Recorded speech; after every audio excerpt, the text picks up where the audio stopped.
Assalamualaikum warahmatullahi wabarakatuh. Innalhamdalillah nahmaduhu wa nasta'inuhu wa na'udzu billahi min syururi anfusina wa min sayyiati a'malina may yahdihillahu fala mudilla lahu wa may yudlil fala hadiya lahu. Segala puji bagi Allah yang telah memberikan kita nikmat, rahmat, serta karunia-Nya sehingga kita semua bisa menyimak video ini dalam keadaan sehat walafiat.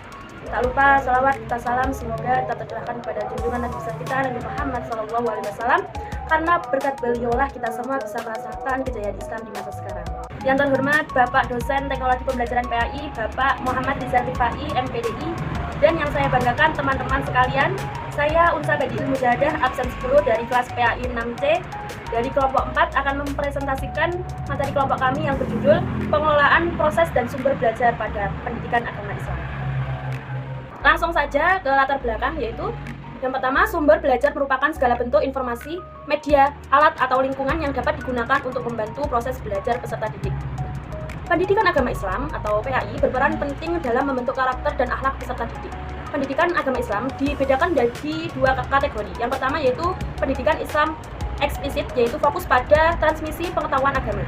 Yang kedua, pendidikan Islam implisit. Yang kedua yaitu pendidikan Islam implisit, yaitu mengintegrasikan nilai-nilai Islam dalam sistem pendidikan. Selanjutnya yaitu PAI tidak hanya berfungsi sebagai transfer of knowledge, tapi juga transfer of value.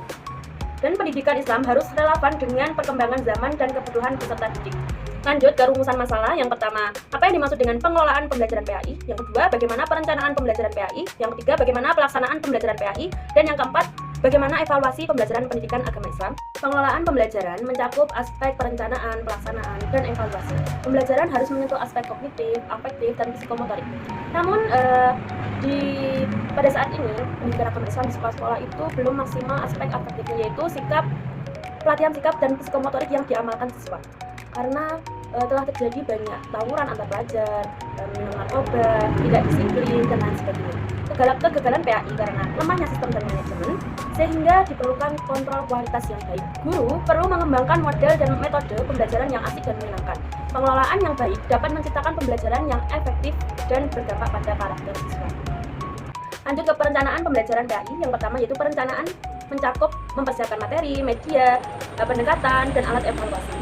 Yang kedua yaitu guru menyusun RPP, silabus, kalender akademik, dan perangkat lainnya. Yang ketiga, strategi dan metode dipilih harus berdasarkan kompetensi dasar yang ingin dicapai.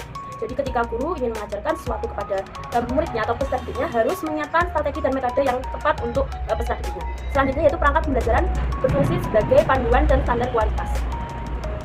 Tujuan pengajaran, yang pertama yaitu agar tujuan pengajaran lebih jelas. Yang kedua, agar guru lebih menguasai bahan pelajaran. Yang ketiga, agar guru bisa menentukan metode yang tepat untuk peserta didik. Yang keempat yaitu agar pembelajaran lebih terarah. Lanjut ke pelaksanaan pembelajaran PAI.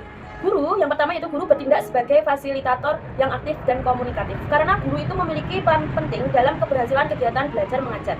Yang kedua, metode pembelajaran harus bervariasi, bisa dengan diskusi, tanya jawab, praktik. Dua yaitu metode pembelajaran harus bervariasi, bisa dengan diskusi, tanya jawab, terus praktik, kuis, dan lain sebagainya. Yang ketiga, pemanfaatan media dan teknologi dapat meningkatkan minat belajar siswa. Jadi guru harus bisa memilih metode dan teknologi yang bermacam-macam atau yang lebih bervariasi agar siswa itu minat untuk belajar. Yang keempat yaitu kegiatan pembelajaran harus membangun keterlibatan emosional dan spiritual siswa. Setelahnya yaitu evaluasi pembelajaran. Evaluasi dilakukan untuk mengetahui tingkat pemahaman dan penguasaan materi.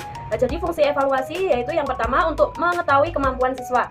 Yang kedua yaitu untuk mengetahui kemajuan perkembangan siswa. Yang ketiga untuk mengetahui apakah metode atau media guru itu cocok untuk siswa. Teknik evaluasi itu bisa dengan tes lisan, tertulis, terus observasi, tugas proyek, dan lain sebagainya. Evaluasi dibagi menjadi dua, ada evaluasi formatif dan evaluasi sumatif. Kalau evaluasi formatif itu dilakukan pada saat proses belajar mengajar. Kalau evaluasi sumatif dilakukan untuk mengetahui sejauh mana siswa menguasai materi yang sudah guru ajarkan. Selanjutnya yaitu hasil evaluasi digunakan untuk perbaikan pembelajaran dan pemetaan kemampuan siswa. Nah, kesimpulannya dari materi tersebut yaitu yang pertama, pengelolaan pembelajaran PAI sangat penting dalam mencetak generasi yang berakhlak mulia. Yang kedua, guru harus kreatif dan inovatif dalam menyusun dan melaksanakan pembelajaran. Yang ketiga, evaluasi berperan penting dalam mengukur efektivitas dan hasil pembelajaran. Yang selanjutnya, kolaborasi antara guru, siswa, dan lingkungan sangat menentukan keberhasilan siswa, keberhasilan PAI. Sekian materi yang saya sampaikan. Semoga bermanfaat. Apabila ada kekurangan, mohon dimaafkan. Terima kasih teman-teman yang sudah menyimak. Wassalamualaikum warahmatullahi wabarakatuh.